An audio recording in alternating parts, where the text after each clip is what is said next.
They called him the Silent Man, not because he refused to speak, but because he didn't have to. Every time detectives sat across from him, he did the same thing. He'd lean back, stare straight into their eyes, and smile. A slow, unsettling smile that made even the most experienced officers get up and leave the room just to catch their breath. The Silent Man was arrested in 1998 after a string of baffling disappearances across 3 states. At every crime scene, there were no fingerprints, no witnesses, and no apparent motive. The only connection was a small piece of black tape left on the floor, perfectly folded, as if it were placed there with deliberate intention. When officers finally caught up to him, he didn't run or fight. He simply raised his hands, and that unnerving smile spread across his face. When they ran his prints, nothing came up. No ID, no name, nothing in any system. It was like he didn't even exist. The interrogations began immediately. Detectives tried everything to get him to talk. They started with simple questions, then moved to aggressive tactics, and finally, they brought in psychologists to apply mental pressure. But he said nothing.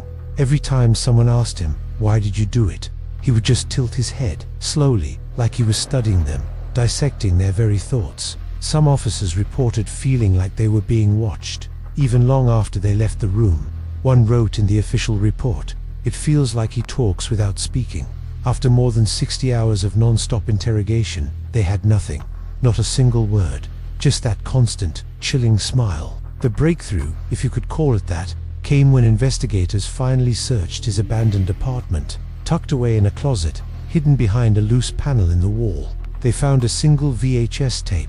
It was labeled with just a date, September 14th. The footage was grainy and corrupted in parts. But one thing was clear. The Silent Man was sitting in a dark room, staring directly into the camera. But he wasn't alone. A second figure, blurred and indistinct, was standing behind him. It was motionless and unnaturally tall, too tall to be human. Every few seconds, the camera would glitch, and each time it did, the tall figure seemed to be a little bit closer. Right at the very end of the tape, the Silent Man finally moved. He leaned toward the camera and whispered something so quiet the microphone barely picked it up. After audio experts enhanced the sound, they could make out a single word: smile. After the detectives were shown the tape, something in the interrogation room changed. He stopped smiling. He stopped tilting his head. He just stared, unblinking. One of the investigators swore the lights in the room flickered every time the man exhaled. Another claimed he saw a shadow behind the man move on its own. Then, at 3:17 a.m., the exact same time, several of the victims had disappeared. The Silent Man suddenly stood up and placed both hands flat on the table. He looked directly into the security camera. For the first time, he opened his mouth, but no sound came out. At that exact moment, all the recording equipment in the room malfunctioned for 6 full seconds. When it came back online, he was seated again, and he was smiling. Before his trial, the Silent Man was placed in a maximum security isolation cell. Guards were ordered to check on him every 15 minutes, around the clock.